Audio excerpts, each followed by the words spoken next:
ഈ സഭയ്ക്ക് നേതൃത്വം കൊടുത്തുകൊണ്ടിരിക്കുന്ന അനുഗ്രഹീത കർത്തൃദാസൻ പാസ്റ്റർ സന്തോഷ് കുമാർ കുടുംബം, അവരെയെല്ലാം ദൈവം അനുഗ്രഹിക്കുമാറാകട്ടെ. കഴിഞ്ഞ ചില വർഷങ്ങളിലേക്ക് എൻ്റെ ചിന്തകൾ ഓടി പോകുന്നു.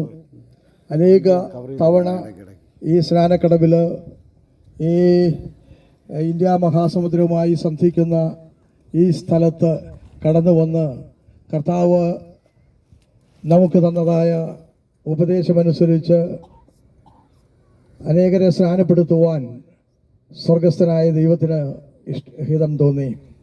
അങ്ങനെ ഇന്നും ഈ പ്രഭാതവേളയിലും ഈ പ്രശാന്ത സുന്ദരമായ ഈ സ്ഥലത്ത്, പ്രകൃതി രമണീയമായ ഈ സ്ഥലത്ത് വീണ്ടും നമുക്ക് സമ്മേളിക്കുവാനിടയാക്കി.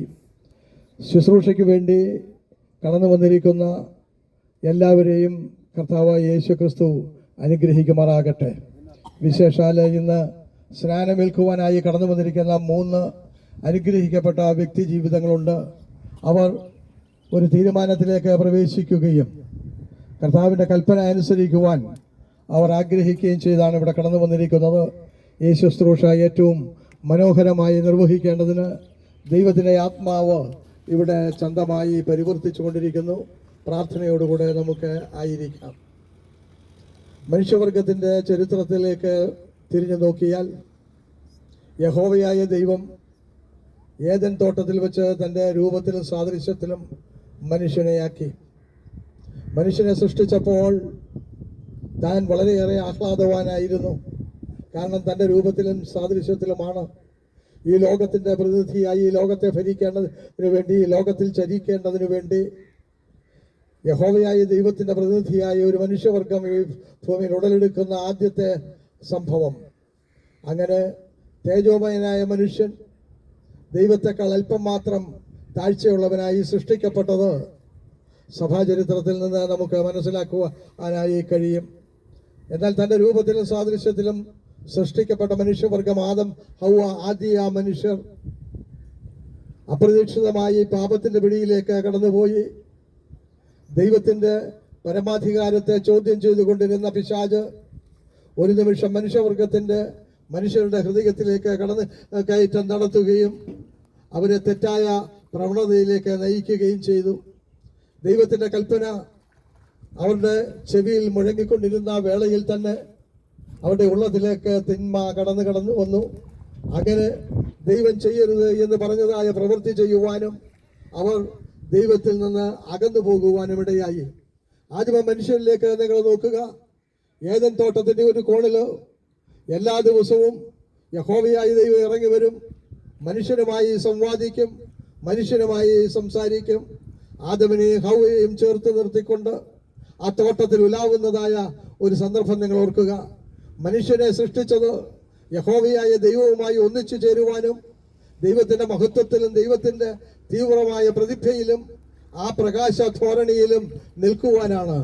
എന്നാൽ പാപം ചെയ്തതോടുകൂടെ, തെറ്റ് കടന്നു വന്നതോടുകൂടെ, തിന്മ പ്രവൃത്തി മനുഷ്യന്റെ ജീവിതത്തിലേക്ക് കടന്നു കയറ്റം നടത്തിയതോട് ദൈവവും മനുഷ്യനുമായുള്ള ബന്ധം വിച്ഛേദിക്കപ്പെട്ടു.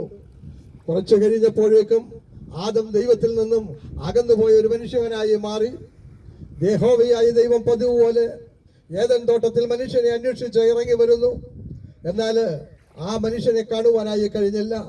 അവൻ വിചാരിച്ചു, ഞാൻ പാപിയായി തീർന്നു, ഞാൻ നഗ്നനായി തീർന്നു, എൻ്റെ ശരീരത്തിൽ പൊതിഞ്ഞിരുന്നതായ ദിവ്യ തേജസ് നഷ്ടപ്പെട്ടിരിക്കുന്നു എന്ന അവബോധം അവനുണ്ടായപ്പോൾ അവൻ എവിടെയോ ഓടി ഒളിച്ചു. ഒരു മരത്തിൻ്റെ മറവിൽ നിൽക്കുന്ന മനുഷ്യനെ നമുക്ക് കാണുവാനായി കഴിയും.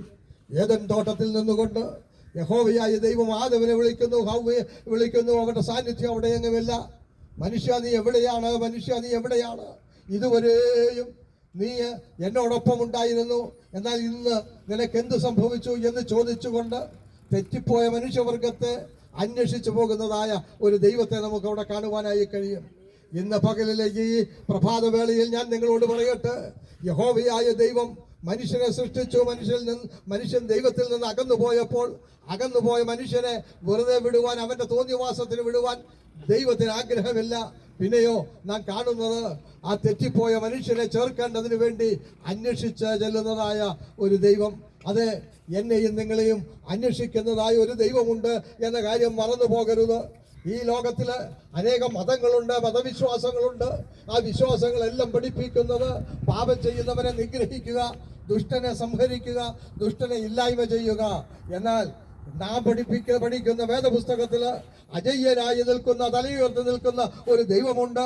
അവൻ ദുഷ്ടനെ നിഗ്രഹിക്കുകയല്ല, പിന്നെയോ ദുഷ്ടന്റെ മാർഗത്തിൽ നിന്ന് വിടുവിച്ച് അവനെ ഗുണമാർഗത്തിലേക്ക് നടത്തി ശിഷ്ടനായി തീർക്കുന്ന ഒരു അനുഗ്രഹീതനായ ദൈവമാണ് നമ്മുടെ ദൈവം എന്ന് ഓർമ്മയിലിരിക്കണം. പലപ്പോഴും മനുഷ്യന്റെ രക്തത്തിനകത്ത് പാപത്തിന്റെ ലാഞ്ചന ഉണ്ടായതുകൊണ്ട് പാപത്തിൽ വീഴുവാനുള്ള സാധ്യതകളുണ്ട്. എന്നാൽ പാപത്തിൽ വീണതായ മനുഷ്യനെ തട്ടിക്കളയുന്ന ഒരു ദൈവമല്ല എന്റെയും നിങ്ങളുടെയും ദൈവം. പിന്നെയോ നിന്നെ അന്വേഷിക്കുന്ന, എന്നെ അന്വേഷിക്കുന്ന, നീ എത്ര ദ്രോഹിയാണെങ്കിലും, നീ എത്ര ഒരു കൊലപാതകനാണെങ്കിലും, നീ ഒരു അസന്മാർഗത്തിൽ കൂടെ ജീവിക്കുന്നവനാണെങ്കിലും സ്നേഹവാനായ ദൈവം എന്നെയും നിങ്ങളെയും അന്വേഷിച്ചു വരുന്നു. അതാണ് മഹത്വം എന്ന് പറയുന്നത്.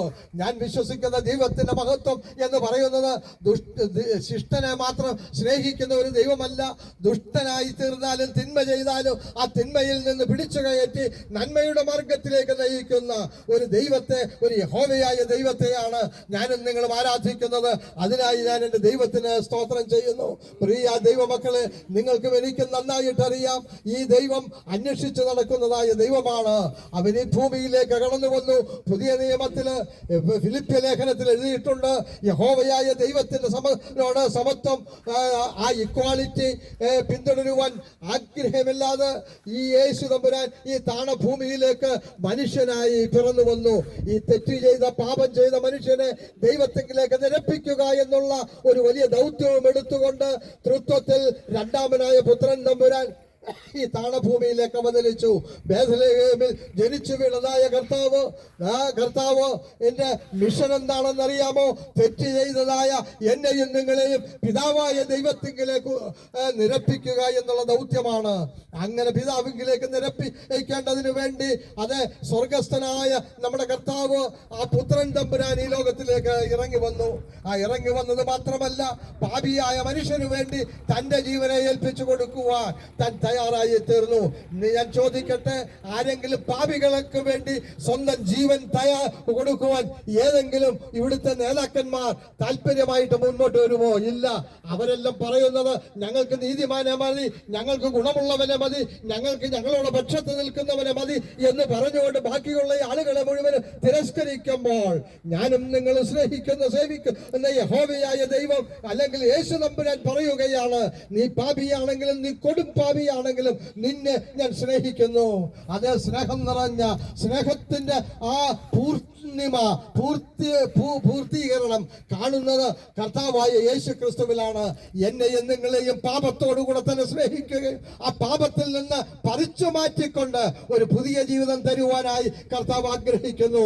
അങ്ങനെ ഈ ഭൂമിയിലേക്ക് അവതരിച്ചതായ കർത്താവ് താനെ കൽവരിയിലേക്ക് നടന്നു കയറി രണ്ട് കള്ളന്മാരുടെ നടുവില് ക്രൂശിതനായി തീർന്നു. എന്തിന്? തന്റെ ജീവിതത്തില് തന്റെ രക്തം മുഴുവനും മനുഷ്യവർഗത്തിന്റെ ഉദ്ധാരണത്തിനു വേണ്ടി അവൻ ഒഴുക്കി തന്നു. അത് രക്തത്താൽ അല്ലാതെ വിമോചനമില്ല എന്ന് വേദപുസ്തകം പഠിപ്പിക്കുന്നുണ്ട്. അത് ഈ പുണ്യ രക്തം, അത് ഈ ദൈവത്തിന്റെ മനുഷ്യപുത്രന്റെ രക്തം, അത് എന്റെയും നിങ്ങളുടെയും പാപത്തെ മോചിക്കുന്നതാണ്. ഇന്ന് പകലില് നിങ്ങൾ ശ്രദ്ധിക്കണം, ഞാൻ ഒരു കൊടും പാപിയായിരുന്നു. ഒരിക്കലും മനുഷ്യവർഗത്തിൽ ഒരു നീതീകരണം ലഭിച്ചവനായിരുന്നില്ല.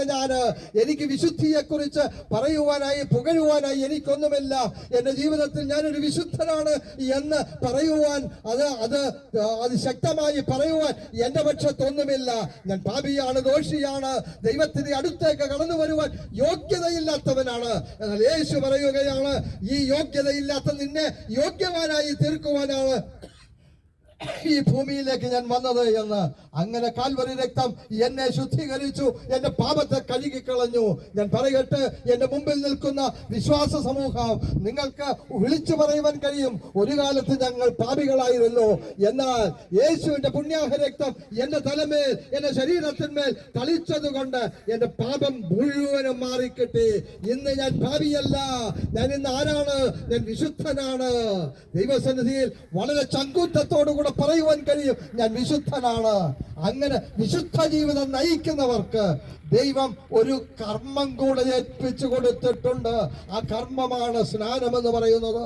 ഈ ക്രിസ്തീയ മണ്ഡലത്തില് ആകെ 2 കർമ്മങ്ങൾ മാത്രമേ ദൈവം ചെയ്യാൻ പറഞ്ഞിട്ടുള്ളൂ. 1 സ്നാനം, 2 കർത്തൃമേശ, അല്ലെങ്കിൽ അവന്റെ മരണപുനരുത്ഥാനങ്ങളോ കുറിച്ച് ഓർക്കുന്നതായ അനുഗ്രഹീതമായ ശുശ്രൂഷ. ഇത് രണ്ടുമാണ്, ഈ 2 കാര്യങ്ങളാണ് വന്നിരിക്കുന്നത്. അതിൽ ഒന്നാമത്തെ കർമ്മം ചെയ്യുവാനായിട്ട് ഇന്ന് 3 പേർ ഇവിടെ തയ്യാറായി വന്നിട്ടുണ്ട്. അവർ പരസ്യമായി ഈ ലോകത്തോട് വിളിച്ചു പറയാൻ പോകുകയാണ്, ഞാനൊരിക്കൽ പാപിയായിരുന്നു, ഞാനൊരിക്കൽ ദോഷിയായിരുന്നു, കാൽവരിനാഥന്റെ അടുത്തേക്ക് വരുവാൻ ഒരു യോഗ്യതയും ഉണ്ടായിരുന്നില്ല, എന്നാൽ ദൈവം എന്നെ സ്നേഹിച്ചത് കൊണ്ട്, ദൈവം എന്റെ പാപം പോക്കി കളഞ്ഞത് കൊണ്ട് ഇന്ന് ഞാൻ കടന്നു വന്നിരിക്കുന്നു. ആ യേശു എന്നോട് പറഞ്ഞു, ആ യേശു എനിക്ക് കൽപ്പന തന്നു, എന്നിൽ വിശ്വസിക്കുന്നവൻ സ്നാനപ്പെടണമെന്ന്. അതുകൊണ്ട് വിശ്വസിക്കുന്നതായ ഈ 3 ജീവിതങ്ങൾ ഇന്ന് പരസ്യമായി സാക്ഷ്യപ്പെടുത്തുകയാണ്. റോമാലേഖനം 6-ാം അധ്യായത്തിൽ ഇതിനെക്കുറിച്ച് വളരെ വ്യക്തമായ ഒരു പഠിപ്പീരുണ്ട്.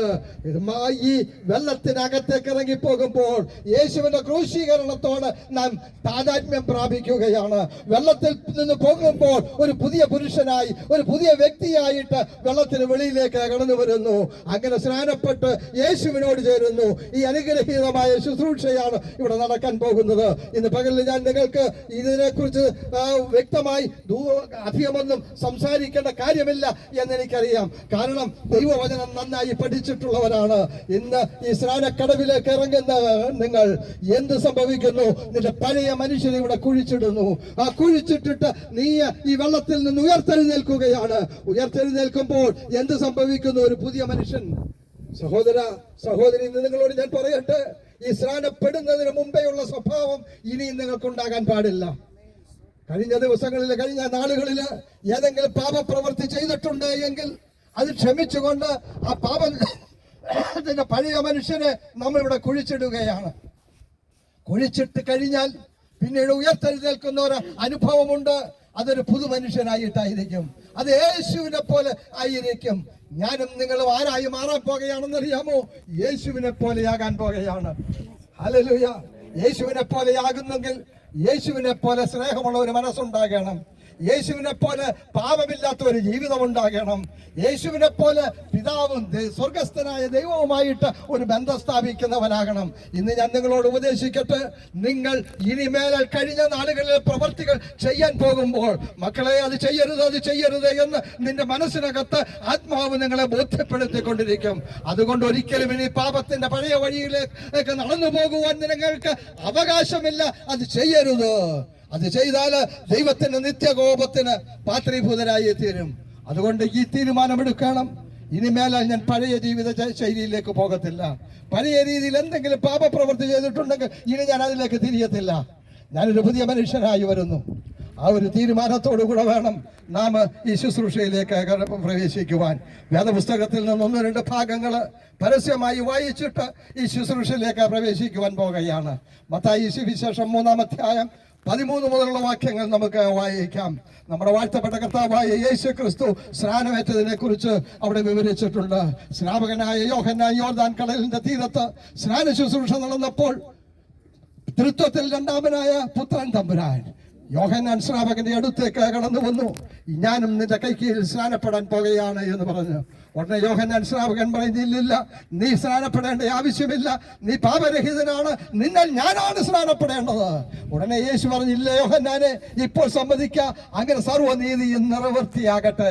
സ്നാനത്തിന്റെ ഏറ്റവും വലിയ കാര്യമെന്ന് പറയുന്നത് യേശു കാണിച്ച മാതൃക, യേശു കാണിച്ച നീതിപ്രവൃത്തി, അത് നിങ്ങൾ ചെയ്യാൻ പോകുകയാണ്. അത് നമുക്ക് ആ ഭാഗം ഒന്ന് വായിക്കാം. அப்பொழுது யோவான் ஞானஸ்நானம் பெறும் இயேசு கலிலேயாவை விட்டு யோர்தானுக்கு அருகே அவரிடத்தில் வந்தார். யோவான் அவருக்கு தடை செய்து, நான் உம்மாலே ஞானஸ்நானம் பெற வேண்டியதாயிருக்க நீர் என்னிடத்தில் வரலாமா என்றார். இயேசு அவனுக்கு பிரதியுத்தரமாக, இப்பொழுது இடங்கொடு, இப்படியெல்லாம் நீதியை நிறைவேற்றுவது நமக்கு ஏற்றதா இருக்கிறது என்றார். அப்பொழுது அவருக்கு இடம் கொடுத்தான். இயேசு ஞானஸ்நானம் பெற்று ஜலத்திலிருந்து கரையேறிய உடனே இதோ வானம் அவருக்கு திறக்கப்பட்டது. தேவ ஆவி புறாவை போல இறங்கி தம்மேல் வருகிறதை கண்டார். அன்றியும் வானத்திலிருந்து ஒரு சத்தம் உண்டாகி, ഇവർ என்னுடைய നേസകുമാരൻ, ഇവരിൽ പ്രിയമാ இருக்கிறேன் என்று ഉരൈത്തത്. നോക്കുക, ആ ഭാഗം നിങ്ങൾ ശ്രദ്ധയോടുകൂടെ വായിക്കുക. അവിടെ യേശു പറയുന്നത് എന്താണ്? യോഹന്നാനെ ഇപ്പോൾ സമ്മതിക്കുക, അങ്ങനെ സകല നീതി എന്ന് വർത്തിയാകട്ടെ. അങ്ങനെ യേശുവിനെ യോർദാൻ കടലിലേക്ക് മുക്കുന്നു, സ്നാനപ്പെടുത്തുന്നു. അപ്പോൾ അവിടെ 3 സംഭവങ്ങൾ നടക്കുന്നത്. ഒന്നാമത്തെ സംഭവം, ആ ആകാശം തുറന്നു. ദൈവത്തിന് സ്തോത്രം. ഇന്ന് പകലില് ലിറ്റററി ആയിട്ട് അല്ലെങ്കിൽ അക്ഷരിക അർത്ഥത്തിൽ ഒരു പക്ഷേ ആകാശം തുറക്കത്തില്ല, എന്നാൽ നിങ്ങളുടെ ആത്മാവിൽ നിങ്ങൾ അത് കാണണം. അത് ഞാൻ സ്നാനപ്പെടുമ്പോൾ എന്ത് സംഭവിക്കും? സ്വർഗത്തിന് അടങ്ങിയിരിക്കാൻ കഴിയില്ല. അദൃശ്യനായ ദൈവം ആ സ്വർഗം തുറന്ന് അവിടെ പ്രത്യക്ഷപ്പെടും. ആ പ്രത്യക്ഷപ്പെട്ട് കഴിഞ്ഞിട്ട് അവിടെ നിന്നുകൊണ്ട് പറയും, ഇതാ ഇവൻ എൻ്റെ പുത്രൻ, ഇവനിൽ ഞാൻ പ്രസാദിച്ചിരിക്കുന്നു. നോക്കണം, നിങ്ങളെ നോക്കി ദൈവം പറയുകയാണ്, നിങ്ങൾ ദൈവത്തിന്റെ മക്കളാണ്. സഹോദരി, എൻ്റെ മകളാണ് നീ. സഹോദരന്മാരെ, നിങ്ങൾ രണ്ടുപേരും എൻ്റെ മക്കളാണ് എന്ന് സ്വർഗം സർട്ടിഫൈ ചെയ്യുന്ന നിമിഷമാണ് സ്നാനം എന്ന് പറയുന്നത്. മൂന്നാമതൊരു കാര്യം നടക്കുന്നുണ്ട്. തൃത്വത്തിൽ മൂന്നാമനായ പരിശുദ്ധാത്മാവ് യേശുവില് ഇറങ്ങി വന്നു. ദൈവത്തിന് സ്തോത്രം. അങ്ങനെയെങ്കിൽ ഇന്ന് സ്നാനപ്പെട്ടു കഴിഞ്ഞാൽ സംഭവിക്കുന്നത് എന്താണെന്നറിയാമോ? പരിശുദ്ധാത്മാവ് നിങ്ങളുടെ ഉള്ളത്തിനകത്ത് വന്ന് വാസം ചെയ്യും. അപ്പോൾ നിങ്ങൾ തനിച്ചല്ല. ഇനിയും നിങ്ങൾ തനിച്ചല്ല. ഇനി നിങ്ങൾ തനിച്ചല്ല. നിന്റെ ഭാര്യയ്ക്ക്, നിന്റെ മക്കൾക്ക്, നിന്റെ മാതാപിതാക്കൾക്ക് നിന്നെ ഒന്നും ചെയ്യാൻ കഴിയത്തില്ല, സഹായിക്കാൻ കഴിയത്തില്ല. എന്നാൽ എപ്പോഴും നീതിയിൽ കൂടെ നടത്തുന്ന ദൈവത്തിന്റെ ആത്മാവ് നിങ്ങളുടെ ഉള്ളത്തിനകത്ത് സ്ഥിരമായി വസിക്കാൻ പോകുകയാണ്. ഇന്നൊരു ചോദ്യം നിങ്ങളുടെ മുമ്പിലുണ്ട്. ആ പരിശുദ്ധാത്മാവ് എന്റെ ഉള്ളിൽ സ്ഥിരമായി വസിക്കണമോ? വസിക്കണമെന്നുണ്ടെങ്കിൽ സ്നാനപ്പെട്ടേ മതിയാകുള്ളൂ. അടുത്ത ഭാഗം കൂടെ നമുക്ക് വായിക്കാം. അത് മത്തായി സുവിശേഷം 28-ാം അധ്യായത്തിന്റെ 18-ാം വാക്യമാണ്. അത് സ്നാനത്തിന്റെ ഉപദേശം അരക്കിട്ടുറപ്പിക്കുന്ന ഭാഗമാണ്. അതുകൂടെ നമുക്ക് പരസ്യമായി വായിക്കാം. அப்பொழுது இயேசு சமீபத்தில் வந்து அவர்களை நோக்கி, வானத்திலும் பூமியிலும் சகல அதிகாரமும் எனக்கு கொடுக்கப்பட்டிருக்கிறது. ஆகையால் நீங்கள் புறப்பட்டு போய் சகல ஜாதிகளையும் சீஷராக்கி பிதா குமாரன் பரிசுத்த ஆவி நாமத்தினாலே அவர்களுக்கு ஞானஸ்நானம் கொடுத்து, நான் உங்களுக்கு கட்டளையிட்ட யாவையும் அவைகள் கைகொள்ளும்படி அவர்களுக்கு உபதேசம் பண்ணுங்கள். இதோ உலகத்தின் முடிவு பரியந்தம் சகல நாட்களிலும் நான் உங்களுடனே கூட இருக்கிறேன் என்றார். ആമേൻ. ഇവിടെ കർത്താവായ യേശു ക്രിസ്തു സ്വർഗാരോഹണം ചെയ്യുന്നതിന് മുമ്പ് ഉപദേശിക്കുന്ന, പ്രസ്താവിക്കുന്ന പ്രസ്താവനയാണിത്. അത് നിങ്ങൾ വിശ്വസിക്കുക. വിശ്വസിക്കുന്നവരെ പിതാവിൻ്റെയും പുത്രൻ്റെയും പരിശുദ്ധാത്മാവിൻ്റെയും നാമത്തിൽ സ്നാനം കഴിപ്പിക്കുക. നാം ആ അനുഗ്രഹീതമായ ശുശ്രൂഷയിലേക്ക് കടന്നു വരുന്നു. നമുക്കിപ്പോൾ ആ ശുശ്രൂഷയുടെ അനുഗ്രഹത്തിന് വേണ്ടി പാസ്റ്റർ സന്തോഷ് കുമാർ ഇപ്പോൾ പരസ്യമായി പ്രാർത്ഥിക്കും. ഞങ്ങളത് വാത്സല്യമായി സ്നേഹിക്കുന്ന ഞങ്ങളുടെ സ്വർഗീയ പിതാവേ, ഈ അനുഗ്രഹീതമായ സമയത്തിനായി നന്ദിയോടെ സ്തുതിക്കുന്നു. കർത്താവേ, തുറന്നെടുക്കുന്ന സ്നാന ശുശ്രൂഷയെ അപ്പൻ്റെ കരങ്ങളിലേക്ക് ഏൽപ്പിക്കുന്നു. സ്വർഗം തുറന്ന് കർത്താവ് അനുഗ്രഹിക്കുവാനായി പ്രാർത്ഥിക്കുന്നു. ദൈവത്തിന്റെ മഹത്വം ഇവിടെ ഇറങ്ങി നിൽക്കട്ടെ. സ്നാനപ്പെടുത്തുന്ന അഭിഷിക്തനെ കർത്താവ് ശക്തീകരിക്കണം.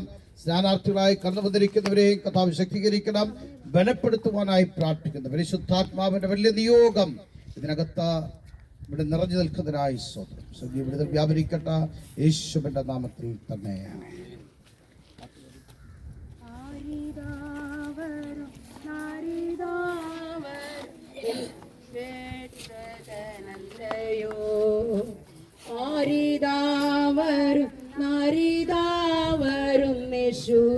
രക്ഷകനല്ലയോ പരമോന്നതൻ സ്നാനമേൽക്കുവാൻ യോർദാനാറ്റിങ്കൽ വരുന്നു.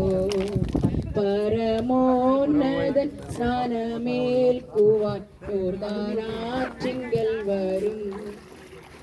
കണ്ടാലും ലോകത്തിന്റെ പാപത്തെ ചുമക്കും ദേവകുഞ്ഞാടേ, കണ്ടാലും ലോകത്തിന്റെ പാപത്തെ ചുമക്കും ദേവകുഞ്ഞാടേ കണ്ടുവോ ഒരു പാപിയെന്ന സ്ഥാനമേൽക്കുവാൻ പോകുന്നു കണ്ടുവോ ഒരു പാപിയെന്ന സ്ഥാനമേൽക്കുവാൻ പോകുന്നു.